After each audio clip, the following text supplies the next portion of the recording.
Okay, in this video, I'm going to be talking about how we calculate percentages of genes passing from one person to another. Now, most of you guys probably know of the Punnet, and the Punnet is used for cases, rare cases, where you basically have one gene responsible for one phenotype. So the oversimplified example generally goes something like this.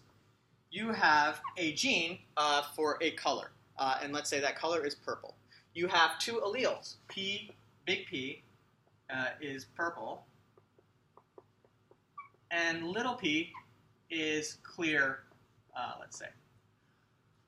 All right, so you can figure out the phenotype from the genotype pretty easily here. If you have a big P and a big P, then you have a purple plant. If you have a big P and a little p, you have a purple plant. And if you have a little p and a little p, you have a clear or white plant.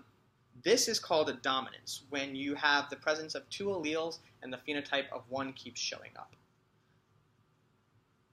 I'm warning you, this is not most common when it comes to genetics. This is actually pretty rare. Mendelian genetics, this relationship doesn't happen that much. The Punnet square is just a way of figuring out what kind of percentages you have of passing your genes on. So I'm going to go through a process called meiosis to generate sperm and egg. I'm going from 2N to 1N, which means I'm going to go from having, or this plant is going to go from having a big P and a little p, that's 2N, to just 1N, which is either big P or little p. Nice move. And that's going to be about a 50% chance. So I have a 50% chance of getting a little p in my 1N egg cell, or a 50% chance of getting big P in my 1N egg cell. So the way we write that out is often like this. So if I have a parent and they're big P, little p, and I'm mating them with their parent that's little p, I end up with a big P, little p, little p, little p, little big P, sorry, little p, and little p, little p. I totally did that wrong.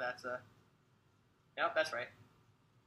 Okay, meaning that I'm going to have a 75% chance of, a 50% chance of ending up with a purple plant, and a 50% chance of ending up with a clear or white plant.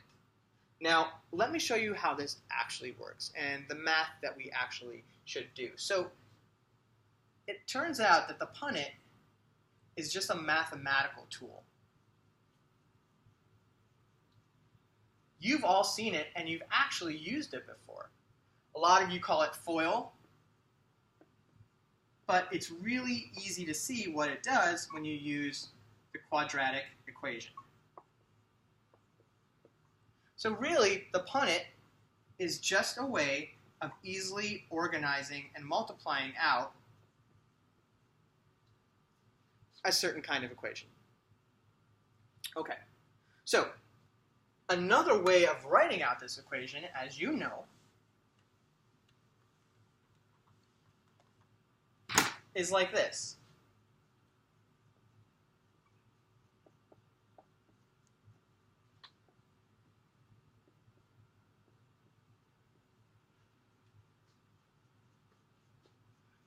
In our case, this is basically the chance of getting an allele in the egg, and this is the chance of getting an allele in the sperm. So if my parents are AB, then I have a 50% chance of getting an A in the egg, a 50% chance of getting an B in the egg, a 50% chance of getting an A in the egg, and a 50% chance of getting B in the egg. That ends up working out to 0.25 A squared plus 0.5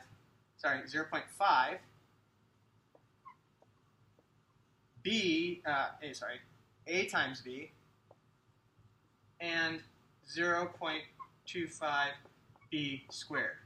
What this means is that if I have an equal chance of getting an A and B in the egg, an equal chance of getting an A or a B in the sperm, then my child will have a 25% chance of having two A's, a 50% chance of having an A and B, and a 25% chance of having a BB. You can actually use this for populations too, which makes it super interesting. So for example, let's say I have a population and half the people in that population have, or 50% of the alleles in that population are an A, and 50% of the alleles in the population are a B. Then I generate, randomly, if I generate an egg, I have a 50% chance of getting an A, a 50% chance of getting a B, and so on and so forth. And I could easily change this based on the math in the population. So, for example, if I have a population and there's 60% A and 40% B, then I just change my numbers and I get the appropriate answer. Or, for example, let's say I'm mating one population, which is 60% A and 40% B, with another population that's actually 50-50.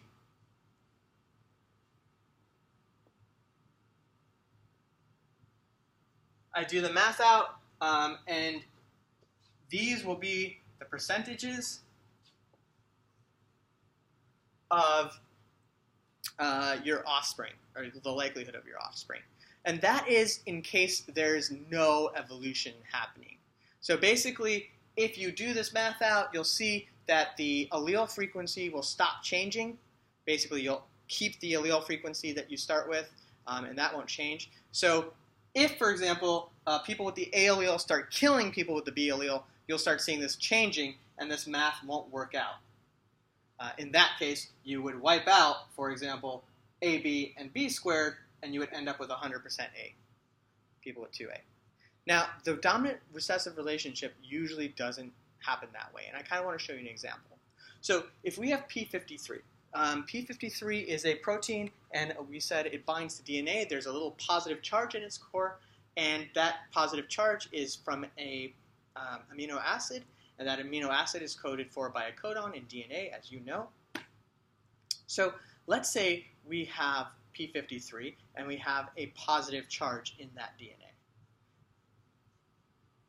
It will bind to DNA normally, or sorry, in that protein. It will bind to DNA normally. And then let's say we have P53, and it's got a negative charge in that pocket.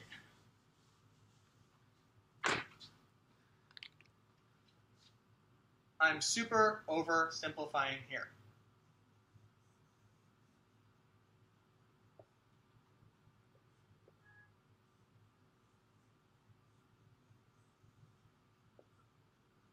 Now, this will bind to DNA, this won't.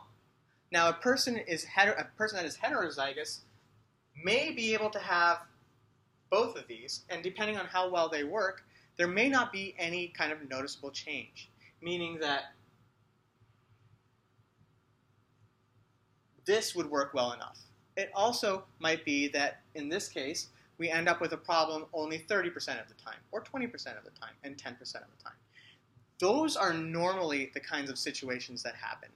And it turns out, actually, that P53 is 3 of the same pieces. So the chances of it working or not working are pretty crazy and have to be determined on a case-by-case basis.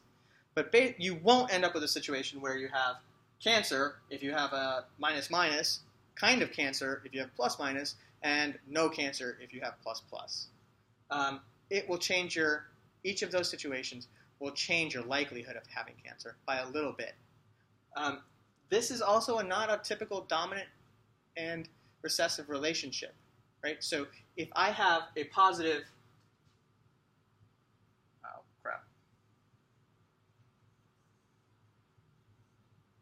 because P53 forms a trimer, if I have this kind of situation, and this protein kind of works, is plus dominant over recessive? Is it kind of dominant over recessive? We don't know. Most situations are polygenic. P53 is involved in many things. For example, cell cycle arrest, repair of the cell, and cell suicide. You affect P53, you're not going to just affect a color, you're going to affect lots of things. And it turns out that if you affect these, they affect many, many other things. And P53 isn't the only gene that affects any of these things. P21, for example, is a cousin or functional cousin of P53, And it affects many of these kind of phenotypes as well. So Mendelian genetics, you kind of have this one gene, one phenotype kind of relationship. In realistic genetics, you generally have multiple genes contributing to a single phenotype. And you also have a single gene contributing to multiple phenotypes.